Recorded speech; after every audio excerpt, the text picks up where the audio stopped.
छत्तीसगढ़ के एक छोटे से गांव में एक लड़का रहता था। नाम था दीपक। मिट्टी के घर में जन्मा दीपक बचपन से ही गरीबी का स्वाद चख रहा था। उसका घर इतना छोटा था कि बरसात में छत से पानी टपकता और रात को सोने से पहले उसे माँ के साथ बाल्टी रखनी पड़ती थी। दीपक के पिता एक मामूली दिहाड़ी मजदूर थे।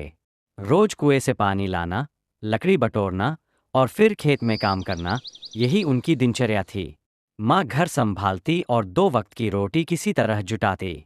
दीपक जब 5 साल का था तब पहली बार स्कूल गया। नंगे पाँव, फटा हुआ बैग और टूटी हुई स्लेट, लेकिन आंखों में चमक थी। उसे नहीं पता था कि शिक्षा क्या है, लेकिन इतना जानता था कि उसे कुछ बड़ा बनना है। स्कूल से लौटकर वो माँ से पूछता, माँ, बड़ा बनकर क्या करूँगा? माँ हंसकर कहती, तू पढ़ ले बेटा, फिर तुझसे जो चाहे वो करवा लूँगी। समय बीतता गया, दीपक की उम्र बढ़ती गई, लेकिन हालात नहीं बदले। बार किताबें खरीदने के पैसे नहीं होते तो वो स्कूल के लाइब्रेरी में बैठकर घंटों पढ़ता।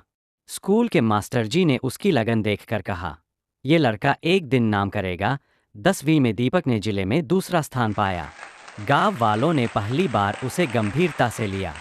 लोगों को लगा कि शायद ये लड़का कुछ अलग है। लेकिन जैसे ही 12वीं के बाद उसे कॉलेज जाना था, पैसों की दीवार फिर खड़ी हो गई। दीपक ने हार नहीं मानी। उसने खेतों में मजदूरी की, गांव के बच्चों को ट्यूशन पढ़ाया और आखिरकार रायपुर के एक सरकारी कॉलेज में दाखिला। यहाँ आकर उसे पहली बार प्रतियोगी परीक्षा नाम की चीज का पता चला और यहीं से उसकी जिंदगी का असली संघर्ष शुरू हुआ। उसने तय किया, अब वह आईएएस बनेगा। लेकिन आसान कहा था ये सपना। कमरे का किराया देने के लिए उसे आधी रात तक होटलों में बर्तन धोने पड़े।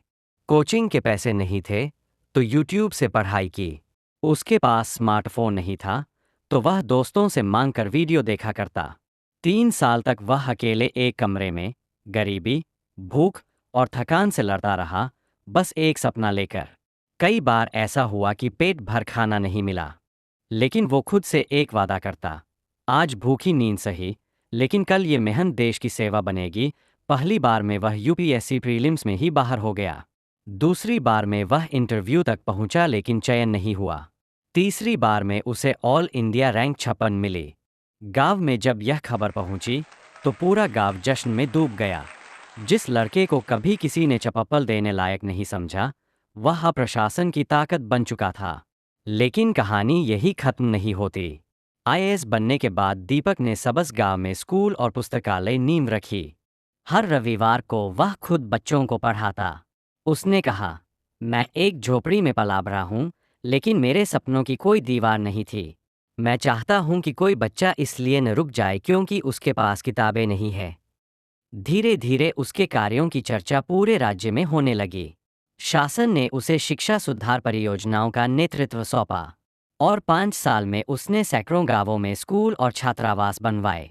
फिर आया वो दिन जब उसे राष्ट्रपति भवन में पद्मश्री से सम्मानित किया गया। राष्ट्रपति ने जब उसका नाम पुकारा तो आंखों में आंसू थे, पर वो आंसू संघर्ष नहीं, गर्व के थे। दीपक ने मंच से कहा, मैं कोई चमत्कार नहीं हूँ, मैं बस वो लड़का हूँ जिसे उसकी माँ ने हर रात सोने से पहले कहा था, तू पढ़ ले बेटा, तुझे तेरे सपने जरूर मिलेंगे। सीख, हालात कभी मंजिल के रास्ते नहीं रोकते, अगर हौसला मजबूत हो।